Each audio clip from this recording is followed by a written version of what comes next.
ili tujadiliane issue ambayo inatendeka katika Isiolo County kuhusiana na leaders wetu ambaye the current ambaye wako kwa leadership na wale ambaye pengine the former leaders.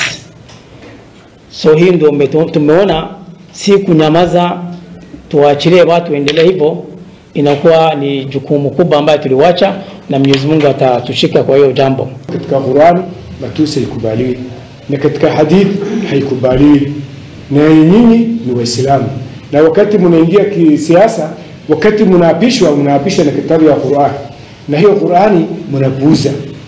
Sisi kwa ufupi, Mtume sallallahu alaihi wasallam anasema almuslimu man salima almuslimuna min lisanihi wa yadihi.